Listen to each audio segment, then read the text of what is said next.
have a problem right now. This is a photo, actually it's a video but it's not playing, but from Needle Wetland in South Australia. Every one of those black specks you can see is a carp. That's really not surprising right now. Right throughout the lower Murray-Darling Basin, we're experiencing a bit of a plague right now. In March, we travelled from Mildura to Waikerie talking to irrigators and farmers and fishers. We heard stories of irrigators that couldn't turn their pumps on because they were being clogged with small carp in minutes. We spoke to recreational fishers who were no longer yabby fishing because they were catching 200 carp in their yabby trap in half an hour and no yabbies.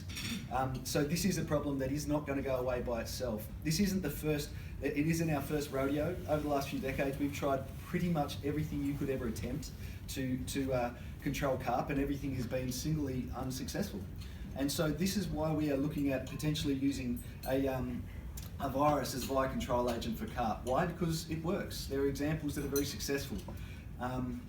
So in terms of that particular example that I point to in South Australia, that was 500 recreational fishers catching 16,000 carp in 8 hours. That is absolutely astronomical. This little girl here with a piece of fishing line attached to a stick caught 60 by herself.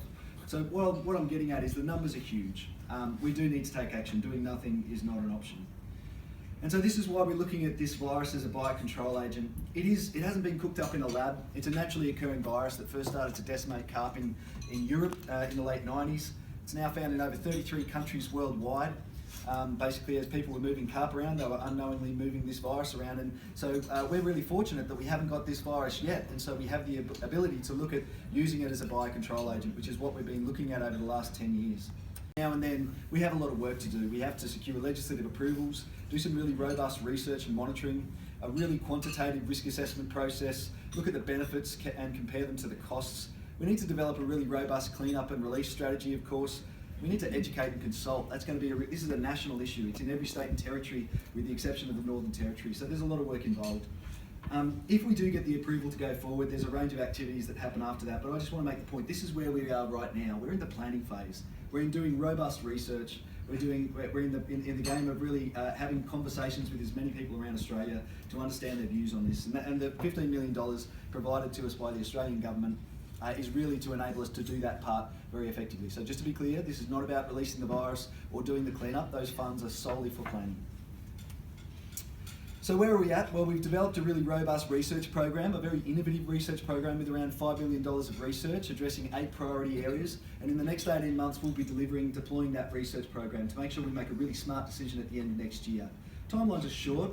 The research is really, we've brought in some of Australia's best and brightest researchers to make sure that we can really understand this opportunity that sits before us. I'm not going to go into detail about the whole research program, but I really love the opportunity to do so in more depth at a later date with each individually. What I do want to focus on is maybe the question that is maybe on all of your lips. I know through discussions over breakfast with Rebekha, Sharkie, it's clearly a very keen interest in South Australia. It should be for all of us, which is this: if this species makes up 80% of the total weight of fish in a lot of our rivers, and this virus will kill upwards of 70% of those fish, how could we possibly do this cleanup effectively? And that is really central to our research program. I just want to touch on 5 key points. The first is we are going to do the most precise estimate of the total biomass, the total weight of carp in Australia, so to help us understand how big is this challenge. We're then going to answer the question through some research already underway in Adelaide and Eastern Australia. How much of this biomass do we need to remove from waterways to maintain water quality? Because you don't need to collect that last fish, but you do need to have targets, you need to hit those targets. And that needs to be evidence-based. We're doing that research right now.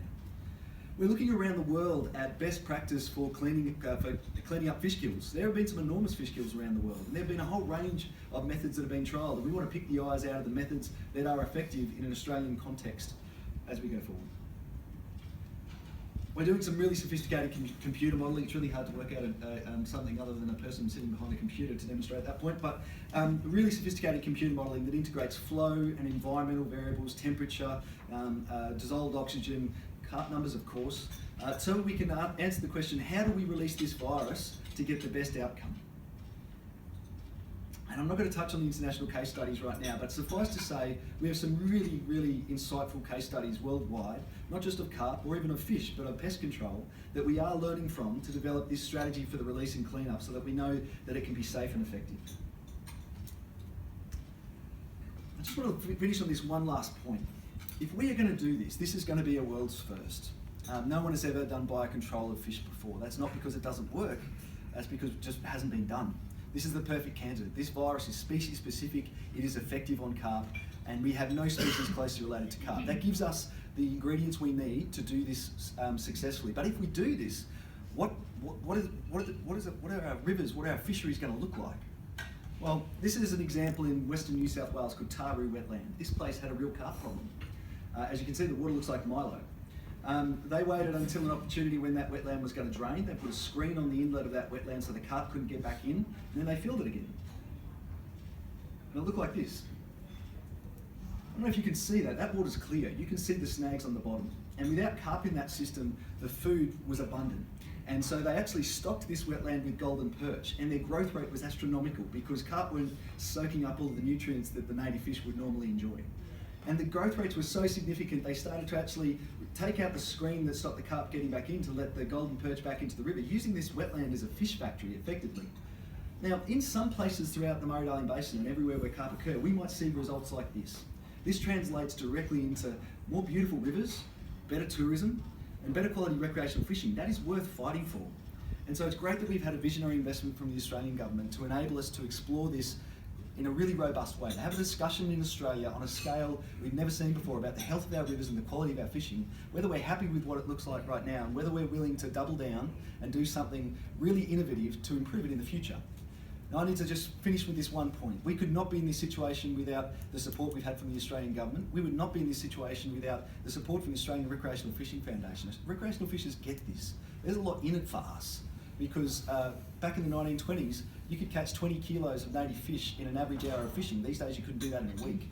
If we want to go somewhere towards what that used to be once more, we have to do a few brave things, and that includes taking action against carp. You can get more information on our website, carp.gov.au.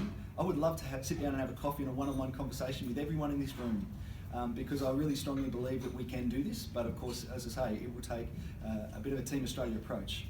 So thanks for your attention, your support. Yeah.